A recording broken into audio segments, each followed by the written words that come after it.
Hello everybody, and welcome to Talking to the Void. Today is August 19th, 2023. It is a gorgeous overcast day, so I'm extra happy, and today I will be talking about a series of unfortunate events. Before I dive into today's topic, I want to announce some new plans I have for this podcast. So, I've been putting more time and effort into planning and making my podcasts recently, what with introducing a script and stricter format. But because of this, it's harder for me to produce content regularly. In order to produce my best content, I need to read something in its entirety and take notes, watch something in its entirety and take notes, etc. This takes time. So to make sure that there is always some form of content, I am planning on doing quick audiobook snippets and releasing those as mini podcast episodes. I may also do a bit of voice acting, reading plays, etc. Additionally, I am currently working on a 3-episode quote-unquote arc, all centered on the same topic. Because this topic is very dear to me, I am spending more time on it, so it will probably be a while before it is done. So, to summarize the announcements, I am working on a new 3-episode arc that will probably take a while to complete, and in the meantime, I will release audiobook and voice acting snippets to fill the void, and also possibly some more unscripted, rambly podcast episodes. Also, quick note, if you can hear my stomach at any point in this, I am very sorry. It just literally right now decided it was going to have things to say, so apologies.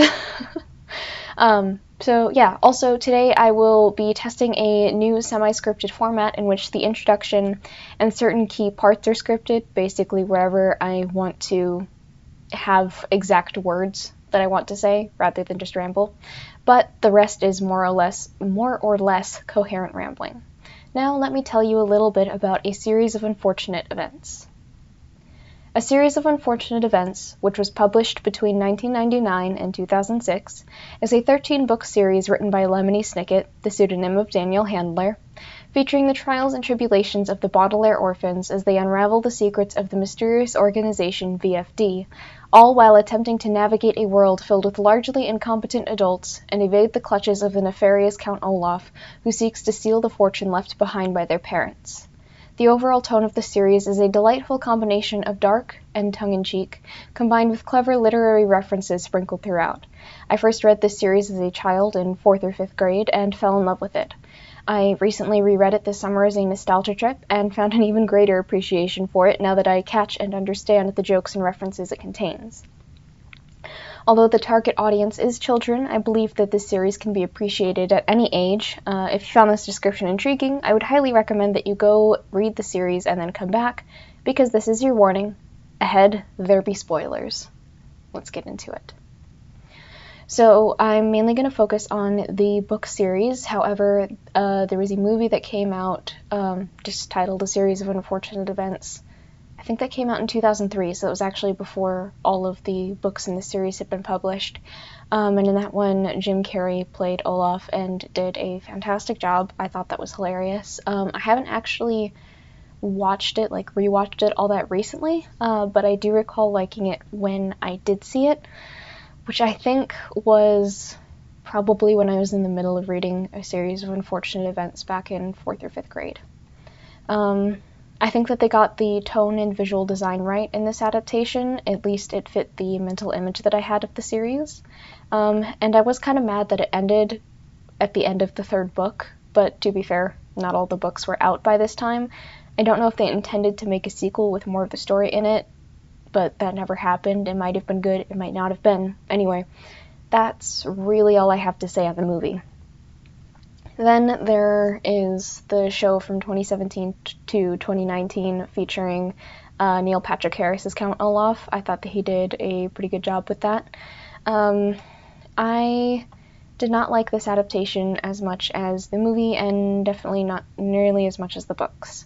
I think that the show on its own is probably not bad, but my view of it is possibly tainted by the fact that I read the books first and loved the books so much, so anything that I felt was untrue to the books or wasn't fully respectful of the source material, that bothered me, so I didn't love the show all that much. One of my complaints is that some of the characters felt too overacted in the show, and to be fair, the book has been described as absurdist, like absurdist literature, dark comedy, that kind of thing, and I think that fits. And so, to fit the absurdist a bit, there are some really ridiculous characters in the book, and I think that overacting is kind of a necessity, for some of the characters anyway, but within that, there is still a potential to overact something too much, and I felt that some characters did that. I felt that some of them were going just beyond absurdism into something even beyond that, something something even crazier than absurdism, to the point that there was very little realism left in it, because in my opinion the best kind of absurdism is something that reveals the absurdity of something that is real, if that makes sense. It reveals flaws in reality, if you will. I also think that absurdism is better when it is still somehow grounded in reality to a certain extent, and I just felt that some of the characters, in being too overacted, just transcended what my preferred version of absurdism is. It's not to say that their performance was bad, I just was not a fan of it personally. So, not a fan of all of that. Some of them were really good, like the actress who played Esme, that was spot on. Esme is one of the most ridiculous characters in the series, and even as ridiculous as she is, I think it is possible to overact her character, but oh my gosh, I don't remember who plays Esme in this show, but I recall her doing a fantastic job in being just about everything that I imagined Esme to be, so that was really good. She also reminds me of some people I know / have known in my life who are ridiculous like Esme and are just focused on appearances and, you know, like upholding a certain standard to be with the in crowd, if you will. No puns intended there, if you know what I mean. But yeah, I thought that she did a really fantastic job, and that was really good. Another thing, so what I said with the movie was that I liked the tone and the visual design. I thought that they got that right. I felt that the visual design of the show, think costumes, set, etc., didn't quite fit the image that I had in my head. Some of the characters wear very bright colors that I didn't feel fit the vibe, really. Some of the sets are alarmingly bright, if you will, whereas I imagine the world of the series to be slightly desaturated, if you will. If you've seen any of the book covers for A Series of Unfortunate Events, there's a certain darker, slightly desaturated vibe that they capture, and that is because it is the covers of the books. That's just how I envisioned the world. I imagined it being a slightly darker, less colorful world, but there were some things that I felt were way too colorful and didn't fit the vibe. Also, in the show, they focused more on VFD, the secret organization, and the people who were part of it, as well as adding characters and plot points to the show that were not in the source material. So, like I said, as a show, it's like, apart from the books anyway, I think as a show it's probably not a bad show, but like I said, my view of it is tainted from having read the books. So, they had a whole bit with, oh my gosh, was it Jacques Snicket? I'm pretty sure it was Jacques Snicket, played by Nathan Fillion, and he did a great job. He embodied Jacques Snicket quite well, I think, but there were a bunch of plot points with him and this one lady character whose name has entirely slipped my mind because I don't recall her being in the books much, if at all. It was neat, I guess, but I just felt it was straying too far from the source material because that lady character I don't think ever showed up in the books, or if she did, she played a very minor role, and Jacques Snicket showed up in all of one book before dying, and yeah, if I'm recalling correctly. So I didn't feel like it respected the source material entirely, and that's largely where my issue is with it. Also, by the way, if it sounds like I'm keeping my voice lower or whispering, it's because for whatever reason my microphone is extra sensitive today, and I don't want to destroy your eardrums, so I'm trying to be quiet. Also, somebody in my house is sleeping, so I'm trying not to wake them up. Let's see. let me go down my list of things that I wrote down as notes for this. Oh, so the ending of the show, I mean, major spoiler alert. By the way, I should mention, I did not actually watch all of the show because there were parts of it that I absolutely could not stand. Like, I tried to watch an episode, there was one episode that I watched and I didn't even make it all the way through. I'm like, this is ridiculous, I can't watch this. But there were some episodes that they did really well, like the ersatz elevator, at least the first episode of it. I'm trying to remember if I watched the second half of it. Did I, question mark? I think I just watched the first half of it. Either way, that part they got very right, in my opinion. That one I think fit the image that I had in my head, and I liked it because it fit that image in my head. Now, that's not to say that just because something turns out different from the way I envisioned it in my head, that makes it bad. That's not true. I think that something can be very different from what I have in my head and be wonderful for an entirely different reason. It's just this was not the case with the show for me personally. So the ending to the show, back to that, I thought was cute and wholesome because unlike in the books, at the end of the show, Beatrice Baudelaire II, who is Lemony Snicket's niece and was / is question mark raised by Violet Klaus and Sunny Baudelaire. And by the way, my pronunciation is probably going to vary between Baudelaire and Baudelaire. I know it's Baudelaire, but, you know, my brain does whatever it wants sometimes. So I'm probably going to mispronounce it multiple times. But anyway, the ending of the show was cute and wholesome because Beatrice Baudelaire II showed up and arranged a meeting with Lemony Snicket. So basically, Lemony Snicket got to meet his niece, even though his sister, who is his niece's mother, passed away. He gets to meet this Beatrice. And also, I should mention, Lemony Snicket, as a character in the books and in the show, was in love with Beatrice Baudelaire I, which is Violet Klaus and Sunny's mother. And so it's almost like the story comes full circle when he gets to meet his niece, who is also Beatrice. Anyway, I liked it in the show. I thought that was really sweet, actually, and a nice way to end the show.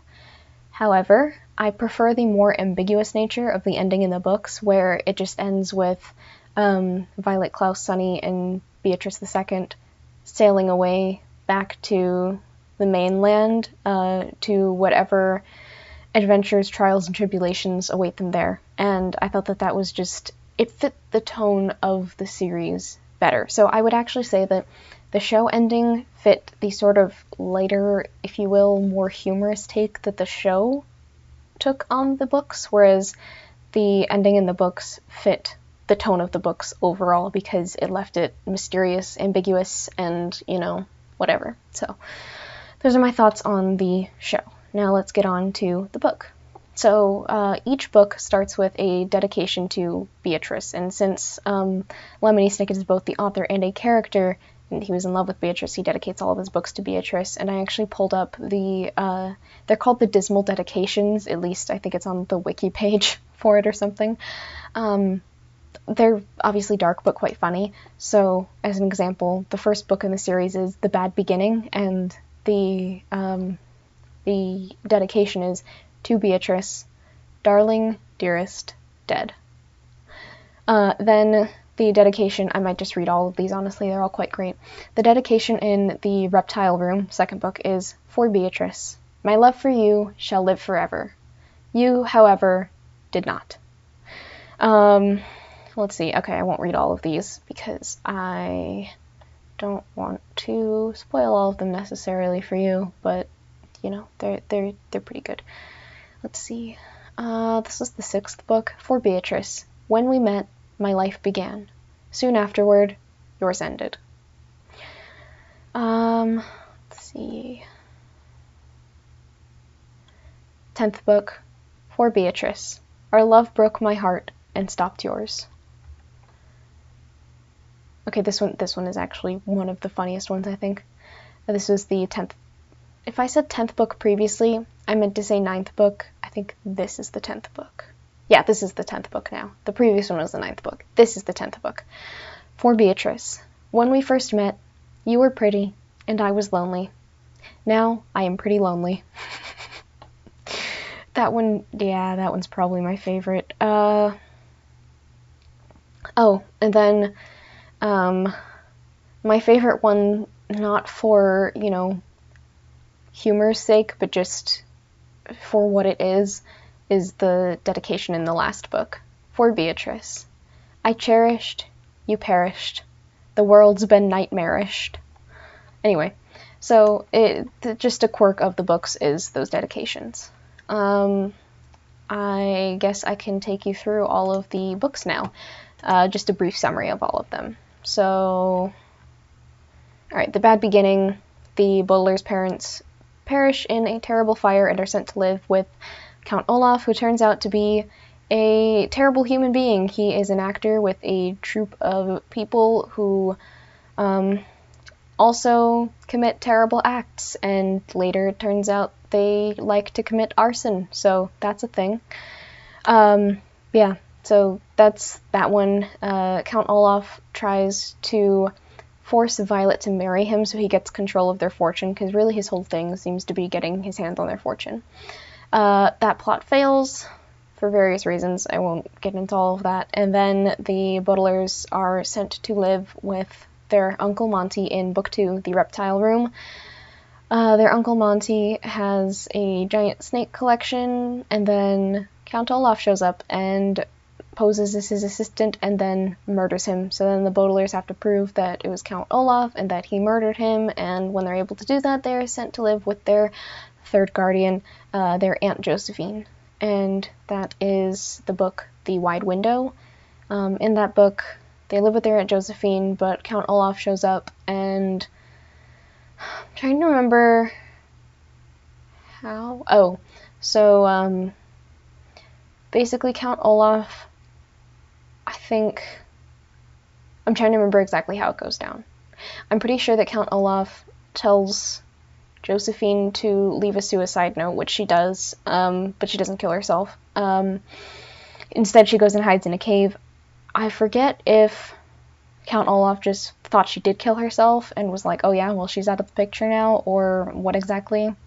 But anyway, she seems to be out of the picture, so Olaf is like, oh yes, I'll adopt them, of course, in another one of his disguises, so people can't tell who he is, even though it's quite obvious, because that's just a quirk of the books. The adults in the books are wildly incompetent, so basically none of them see through Count Olaf's disguise.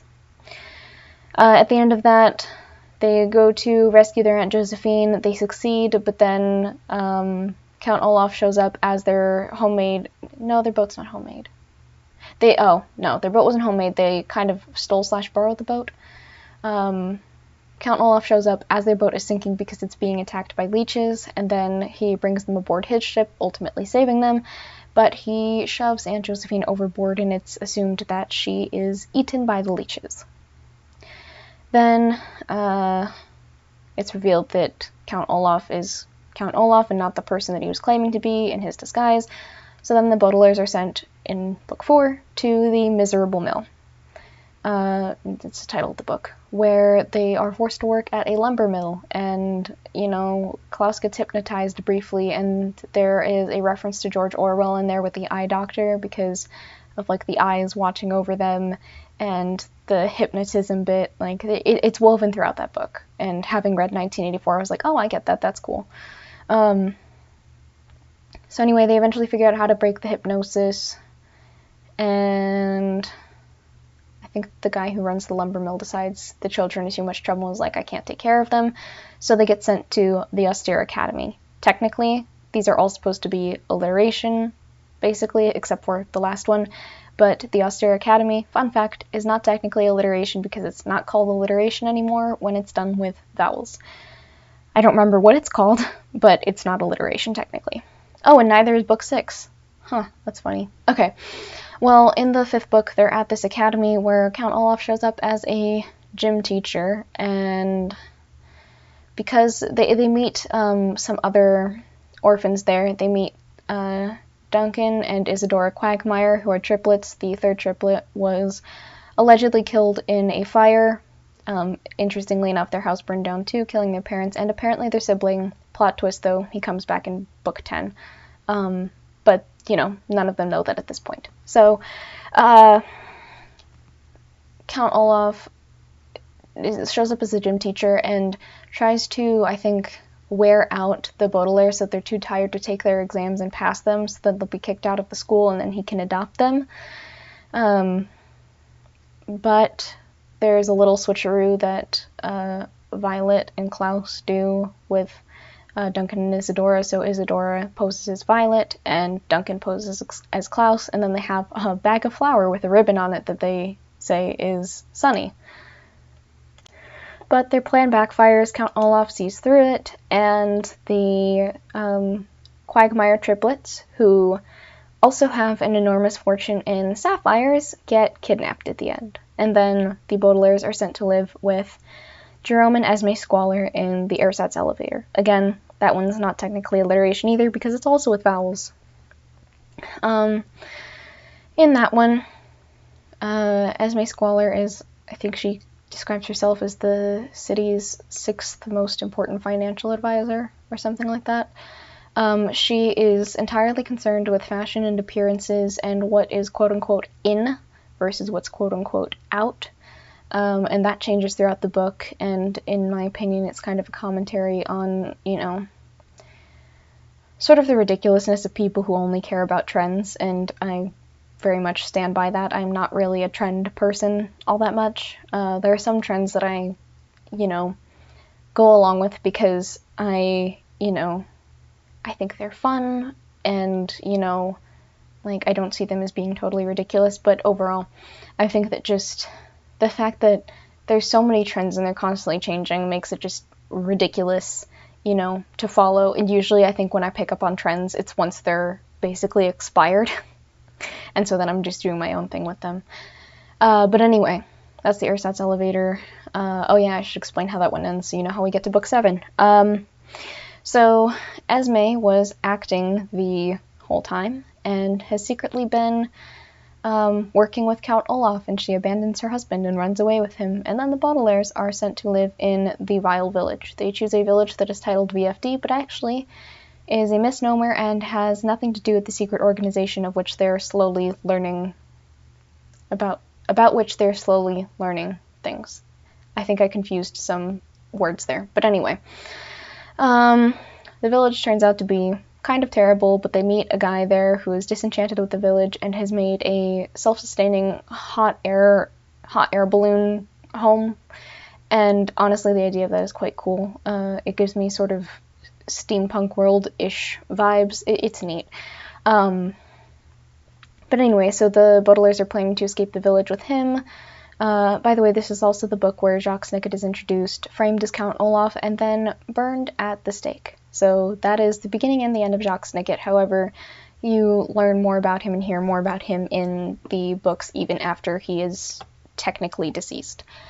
They discover that Duncan and Isadora were hidden by Count Olaf in a fountain, and it turns out that Esme was the police chief or whatever in the village, in disguise of course, and Count Olaf comes along pretending to be a detective, so he and Esme work together to get the Baudelaires accused of Jacques Snicket's murder or something. No, they accuse them of murdering Count Olaf, I think, because basically they say that, Jacques was Olaf, and then it's the... Because, I forgot about it. Basically, Count Olaf fakes his death by pretending that somebody else is him. Sure. I'm trying to remember the exact plot of the book and how it turns out. Basically, he accuses the Baudelaires of killing Count Olaf, and then, it doesn't work out. So they get thrown in jail, but then they're able to sort of secure their innocence. They kind of end up running away from the village at the end of the book. This is a really messy summary because I don't remember exactly how the events played out in that book. Because now I'm like, did Jacques get burnt at the stake? I think they were at least planning to do that. But then I think he got murdered before the trial and everybody thought he was Count Olaf. So they're like, oh, I guess Count Olaf's dead. Then they pinned it on the Baudelaires. I'm pretty sure that's what happened. Anyway, it's been a little while. Then the Hostile Hospital, book 8. The Baudelaires hide out in a hospital. They end up... No, that's not this book. That's the end of that book. I'm confusing myself already. So they end up hiding out in a hospital. Unfortunately, Violet ends up getting caught by Esme, and then they are planning to kill her. They take her to an operating theater and talk about a new procedure that they have come up with, which is basically beheading, but, you know, they're saying it's a medical procedure, and people are dumb, so they're like, oh cool, let's watch this medical procedure in which somebody gets their head removed. Klaus and Sunny are able to stop them before that happens. I think Count Olaf is the one who sets fire to the hospital. Count Olaf, or one of his people, sets fire to the hospital, and yeah, so the hospital burns down, and the Baudelaires escape in the trunk of Count Olaf's car. Then, in Book 9, The Carnivorous Carnival, they arrive at a carnival, because that's where, you know, Count Olaf was going, and it's because he's going there to see a fortune teller who has been able to give him information on where the Baudelaires are. And so the Baudelaires go to check it out, but find out that actually the lady who's pretending to be a fortune teller, cannot actually tell the future or anything like that. She just keeps track of articles and things like that, and, you know, is well read, keeps her eye on the newspapers and stuff, so she knows the happenings, and that's how she knew about where the Baudelaires were and things like that.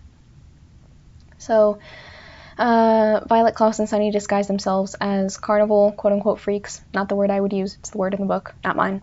But that's how I'll refer to them, because that's how they're referred to in the book. But the quote-unquote carnival freaks, they disguise as those and hang out with and befriend the other quote-unquote freaks at the carnival. The other ones there are Hugo, who is a hunchback. It's a clever reference to Hunchback of Notre Dame, written by Victor Hugo, I believe. There's Colette, who is a contortionist, and then there's Kevin, who, the most freakish one of them all, is ambidextrous. I know, scandalous. But anyway, he thinks he's the freakiest of them all, which is honestly a little bit funny and a little bit sad at the same time. So, when Count Olaf figures out that, actually no, it's Esme. It's Esme's idea to throw the fortune teller lady into the pit of lions, and that goes wrong in various ways. I think she ends up getting, the fortune teller lady ends up getting eaten by the lions, and so does one of Count Olaf's hench people. And then trying to remember. There's a secret base that they discover, well, they learn about anyway, a secret base in the mountains that is VFD headquarters. So, Violet, Klaus, and Sunny are planning to get to said headquarters to try to finish unraveling the secrets that have plagued their existence since the death of their parents. So they plan to go there. I think it starts out with Violet, Klaus, and Sunny attaching that's right. So I believe they end up taking Sunny, and then Violet and Klaus are trying to follow them in one of the wagons that were part of the carnival caravan.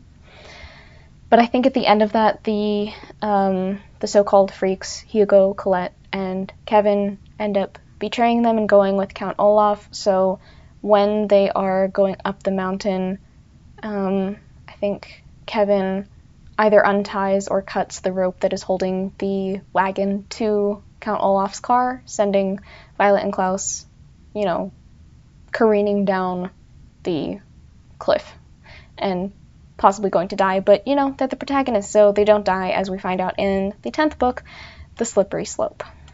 So, won't get into all the details, but in The Slippery Slope at the beginning, Violet and Klaus escape for various reasons, encounter Quigley Quagmire, the third of the Quagmire triplets, who, plot twist, did not die in the fire, as I said previously. They go to VFD headquarters only to find that it has been completely burned down. And now they must rescue Sunny from Count Olaf and his troop. And they eventually succeed in doing that. They originally planned to do that by essentially trapping/kidnapping Esme and then using her as leverage against Count Olaf, but they decide that that is the wrong thing to do, so that is not the course of action that they take. And they end up rescuing Sunny, and I'm trying to remember how they get away in that one. Oh, they ride a sled down the melting ice waterfall and end up in the ocean, where in book 11 they are picked up by a friendly submarine man and his niece, question mark, named Fiona. I think it's his niece, I'm pretty sure. Anyway, niece or stepdaughter? I'm not certain anymore. Anyway, they enter this submarine and start working there, and then they are tasked with... They're not supposed to find the mushroom. What are they supposed to find? Oh, I think they're supposed to find another entrance to VFD. No, they're supposed to find the sugar bowl. Goodness. Wow. All of my, memories of the stories are blending together, so this is probably a very interesting and very long-winded summary that did not need to happen, but here we are. So they're trying to find the sugar bowl, which is a sort of MacGuffin that has some secret in it about VFD that they can't let Count Olaf and the others get their hands on, otherwise that essentially means game over for them. So they're supposed to find the sugar bowl, and instead they discover the incredibly deadly, not the incredibly deadly viper, but the Medusoid mycelium, which is a type of mushroom that if you inhale its spores can kill you. So it's a bad time. It grows into your lungs and you basically suffocate to death. However, I think it's horseradish. Yeah, horseradish can save you from it, apparently. That's, I guess, how that works. There's a considerable amount of suspension of disbelief involved in this series, but, it's worth it because the series is quite good. So they encounter the Medusoid mycelium. Sunny ends up getting infected with it. They manage to save her only just in time. Fiona ends up betraying them. The Captain Wittershins, I think is his name, the captain of the submarine, goes missing. And then the orphans, I'm trying to remember how, Violet, Klaus, and Sunny eventually get to shore again. I'm trying to remember, were they in any kind of submarine at that point? Did they swim? Now some details are evading me. I did not expect this to happen during my podcast, but, I'm only human, so here we are. Basically, they end up getting ashore, and then you get the second to last book, the penultimate book, The Penultimate Peril, where they are disguised as concierges in the Hotel Denouement. And I just like the name of that hotel because it's clever. Anyway, they go to the Hotel Denouement, and they're trying to discover who their allies are and who their enemies are. A whole catastrophe happens. I don't want to spend too much longer on my already stupidly long summary of the series that is filled with a lot of holes and probably incorrect things that I have said in me trying to remember things. But they end up killing a guy who turns out to be Kit Snicket's husband. Kit Snicket is pregnant with their child. That all comes out in book 13. But yeah, and then they end up escaping the hotel. They end up actually setting fire to the hotel because they don't see any other way. They don't really see any other way out than to try to help Count Olaf with his plan. It's a long story as to how they get that desperate and get to that point. Would highly recommend the book, but they end up, unrealistically in my opinion, sailing off of a rooftop in a boat with some extra big parachute-like sails that somehow mean that they don't crash to the ground and die, and they end up out at sea in the ocean, and eventually when we find them again in book 13, the end, the last book in the series, they are stuck out at sea. They eventually come to an island which is not in fact deserted, but has some people there. The leader of the island recognizes Count Olaf and is like, no, we're not bringing you with. The people there, for once, are actually not quite as stupid, in that they see through Count Olaf and don't trust him, and also recognize that he's a despicable human, so they don't welcome him in. Because of a bunch of things, the Baudelaires discover that there is a tree on the other side of the island that nobody is allowed to be by, because Ishmael forbids them from going over there. He's tried to build a simple lifestyle for all of them and thinks that, if they were to have access to all of these things that he puts on the other side of the island, then life would get too complicated. There would be, arguments and stuff. But anyway, On the other side of the island, there's a giant tree with a lot of apples on it. Excuse me. Those become... I meant to pause that, but oh well, we're still going. So on the other side of the island, there's a tree filled with apples, and underneath the tree there is a... there's basically a secret hideout filled with books. It's a whole library. And Violet, Klaus, and Sunny discover that their parents used to live on the island, and they kept part of a giant book that people wrote in, keeping records of all the things that went on the island. And then when Beatrice, their mother, was pregnant with Violet, they left the island because they didn't think it was the right place to raise their children. But anyway, there's a bit more from their past. Eventually, it's revealed that Count Olaf has the diving helmet with the medusoid mycelium in it, which you actually knew from the previous book, but, you know, he still has it with him. It wasn't completely lost, and he uses that to his advantage, and tries to threaten the colony leader. The colony leader is not exactly the smartest, so in order to stop Count Olaf, he shoots at Count Olaf with the harpoon gun, but just ends up shattering the diving helmet that contained the medusoid mycelium, thus releasing it and infecting everybody on the island. The Baudelaires try to convince all of the people to eat the apples, but they won't listen, so they go and eat the apples themselves, right on the verge of death. Fun fact, the apple is brought to them by the incredibly deadly viper from Book 2, from their Uncle Monty's snake. I'm trying to think of the name of the building.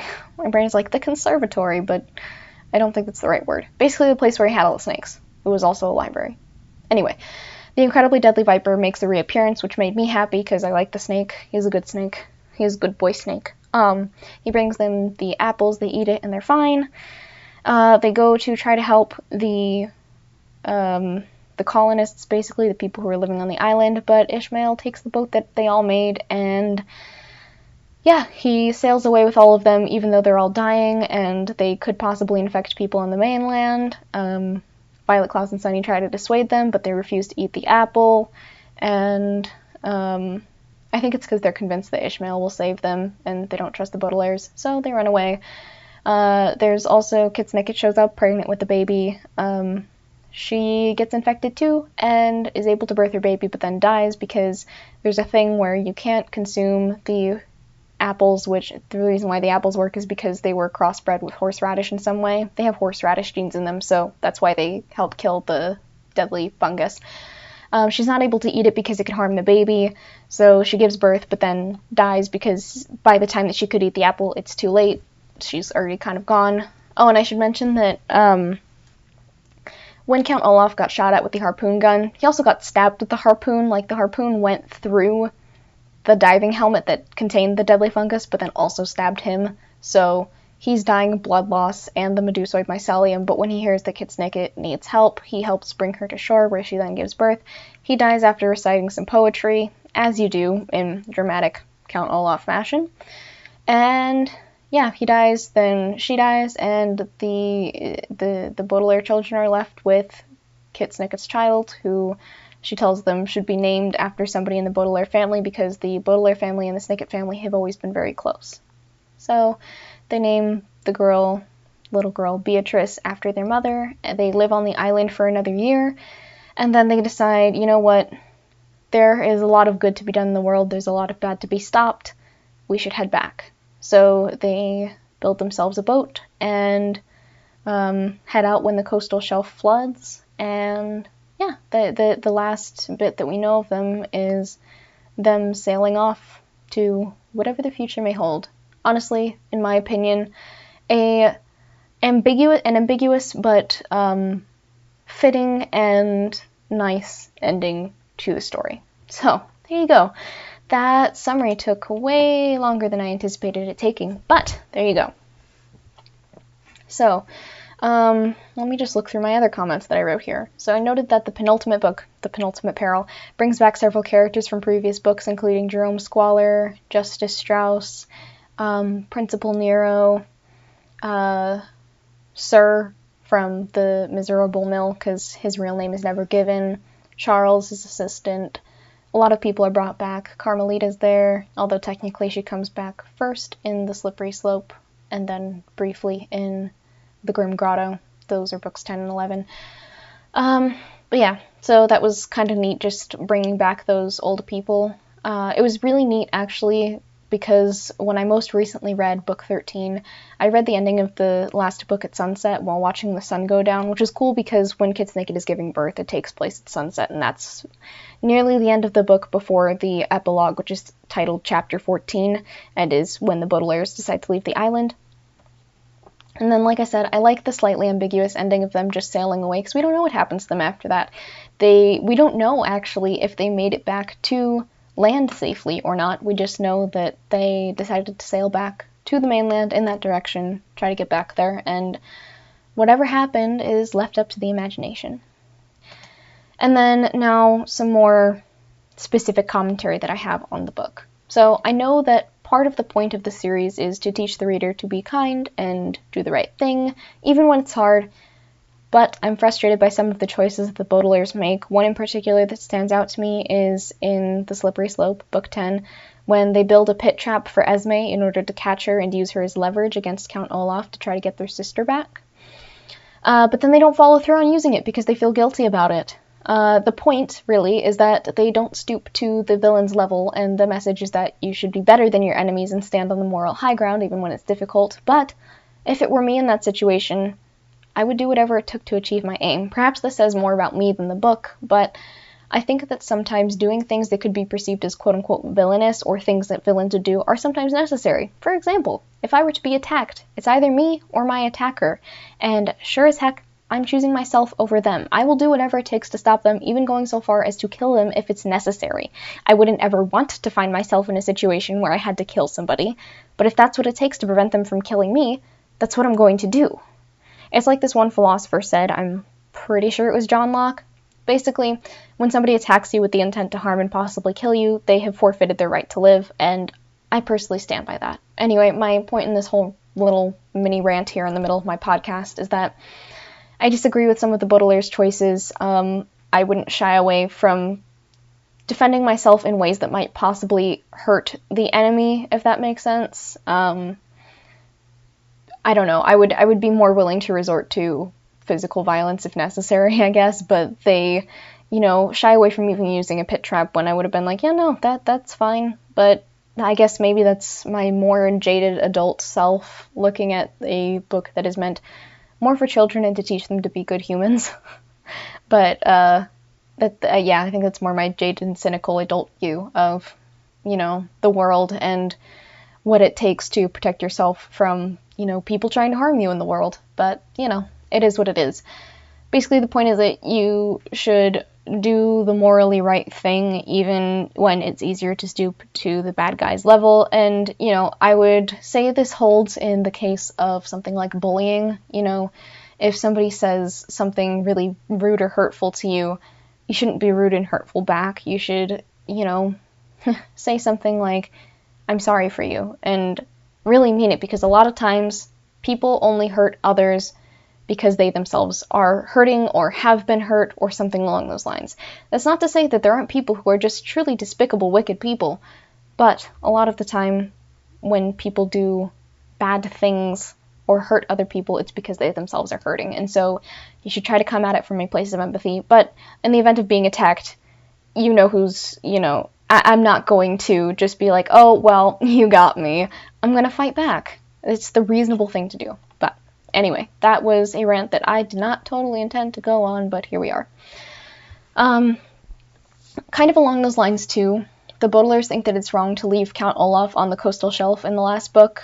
The colonists decide that they should leave him there in a cage, but he could drown when the coastal shelf floods soon, so they go back to him in the evening, and it's interesting because I feel like you can see this from sort of two angles. The first is that they have a sort of Stockholm syndrome. They're so used to Count Olaf being a presence in their lives that when he's not there, they feel almost a compulsion to go back to him.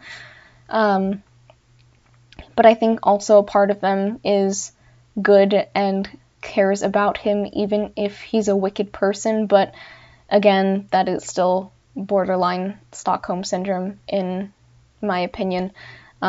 Essentially going back to somebody who is abusive and terrible to you just because you're used to it. Anyway, I also find it really interesting that after he and Kit die, they bury those two next to each other, and, they visit Kit's grave, and I think they talk to her sometimes. And interestingly enough, they also visit Count Olaf's grave, but instead of talking, they just stand there silently, which I think is really fascinating because obviously through all of these books, they have gone through so much trauma that largely revolves around Count Olaf and his wickedness towards them.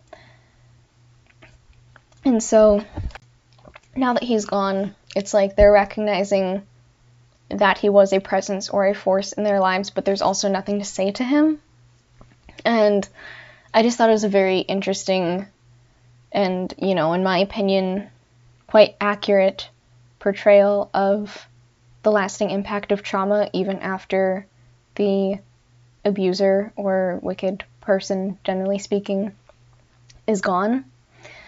Yeah, that's kind of all I have to say on that. I also like how the Baudelaires, over the course of these 13 books, slowly learn that the world does not exist in black and white, and neither do people. It is filled with shades of gray. The Baudelaires make mistakes and realize that they might not be the perfect people that they wanted to be, and so instead of seeing themselves as the good people, like the fundamentally good people that they want to be, they start to question how good they really are. They start to see the shades of gray of their own morality. And just as an example of some of the mistakes that they made, burning down the hotel. That was not exactly a mistake, it was a choice that they made, but they didn't see any other way to get out of the situation. So it made sense to do, but it wasn't necessarily what they wanted to do. And then one that was actually an accident was them killing Dewey. They didn't mean to kill him. They sort of panicked and dropped the harpoon gun when Count Olaf handed it to them, and it went off and killed Dewey. That was more a tragic accident, but they still blame themselves, in a sense, for his death, so they start to question their own goodness because of that. Another example of the Baudelaires discovering the, if you will, grayness of the world, they discover that their parents are not the perfect idealized people that they appeared to be during their lifetime, or that, the Baudelaires remembered. And that's because it is never outright explicitly said, but it is heavily implied to the point of basically being fact that the Baudelaire parents killed Count Olaf's parents. And that was Count Olaf's reason for his revenge on the Baudelaires by killing their parents in a fire and then submitting them to horrible torment along the way. But yeah, so I like the fact that the book isn't just, we have perfectly good protagonists and perfectly evil villains. No. The villains have their moments of doing, nicer or better things. Like, they aren't terrible through and through all of the time. Not all of them. I'm thinking more specifically of Count Olaf's henchpeople than Count Olaf himself. They're much more morally gray. They're more of a medium gray rather than a darker gray like Count Olaf, or a lighter gray like the Baudelaires, if you will. But I like the fact that the characters in the book are not exactly, if you will, cookie cutter stock protagonist, stock villain, that kind of thing. They have nuance to them. I think that they're very well developed characters, and it was really interesting for me because the first time that I read the book, Count Olaf's death seemed kind of sad and tragic to me. Like, I think it was actually genuinely sad when I read about it the first time, because it was well written. But then this most recent time, when I reread all of the books, I sort of empathized with the character, but because, but by the end of his arc, you understand sort of why he made the choices he did, why he, was terrible to the Baudelaires, that sort of thing. And so you can empathize with him, but I didn't feel sad, it just felt like a necessary conclusion to me. So that's kind of one of the more interesting things on my second reading as an adult versus as a child. something else that I thought that's not words anymore. Hang on. Okay. Something else that I found really interesting is the theme of knowledge versus ignorance. Generally, in the books, the knowledgeable people, the well-read people, are the good ones, the good people of VFD, and the ignorant ones are the villains of VFD. Something else that was really interesting. I mentioned the bit with the incredibly deadly viper bringing the Baudelaires the apple at the last second before they died. Again, serpent plus apple. That at least reminds me distinctly of the book of Genesis, where the serpent tempts Adam and Eve to eating the apple, and they, because they ate it, get the knowledge of good and evil. And so again, it's sort of in the book functioning as another way of emphasizing the point that knowledge is good, ignorance is bad. So, eating the apple to save themselves was the good thing, but the ignorant people, the people who are following Ishmael, refused to eat it, and although they weren't outright villains, they were definitely antagonists because they didn't listen to our, protagonists, Violet, Klaus, and Sunny. So I would say the key idea here is that knowledge helps one to be a good person because it helps you understand people and the world and make better decisions.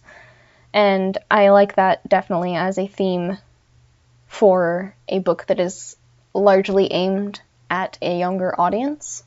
Although, I think as I said previously, I would highly recommend this book series to people of really any age, so long as the book is their vibe, if you know what I mean. So, and then I saved what I would argue is my most interesting point for last, and that idea is how queerness, disability, and difference are linked to villainy in the book, because there are queer-coded and disabled villains in the book. So the disabled villains that I remember, there could be more, but the two that stand out in my mind are the hook-handed man in Count Olaf's troupe, I think his name is Fernald, and then Hugo, who is the hunchback from the carnival, who then joins Count Olaf.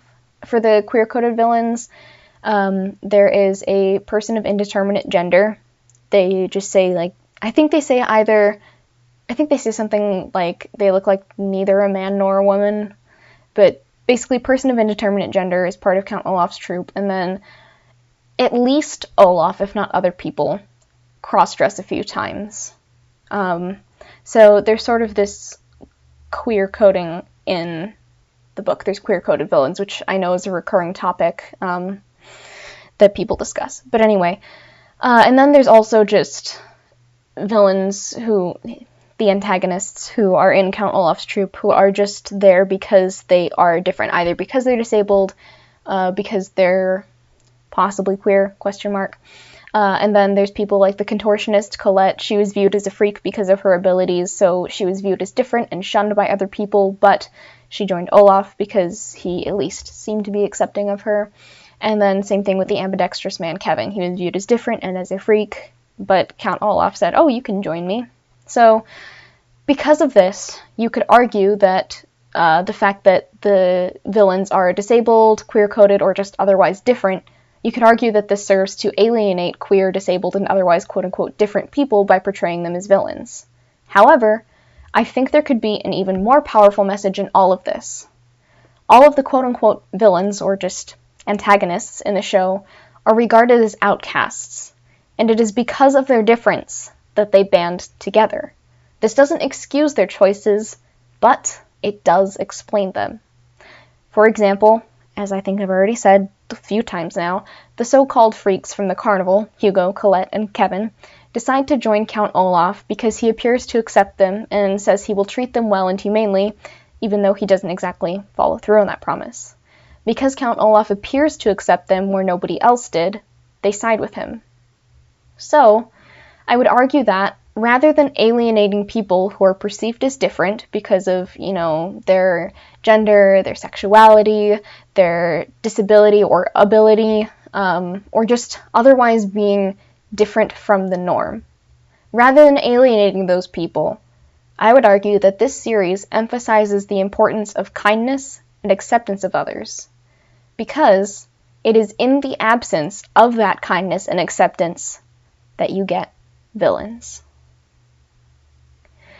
Because Hugo, Colette, and Kevin decided to join Count Olaf because they weren't accepted by other people. And I imagine that it was probably the same with the rest of the people who joined Count Olaf. They were alienated, they were shunned, but they found solace in people who had similar experiences, people who were like them.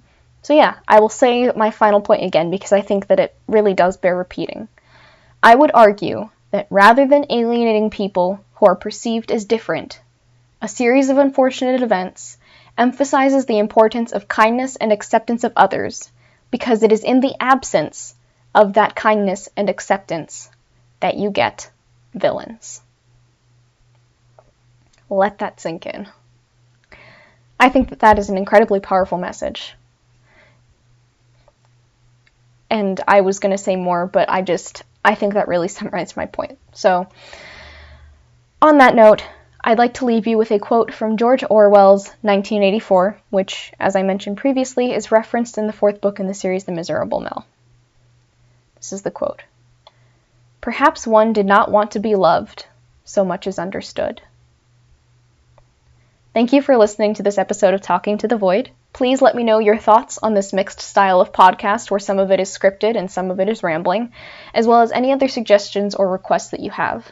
Again, thank you so much for listening, and I'm sending you all the love.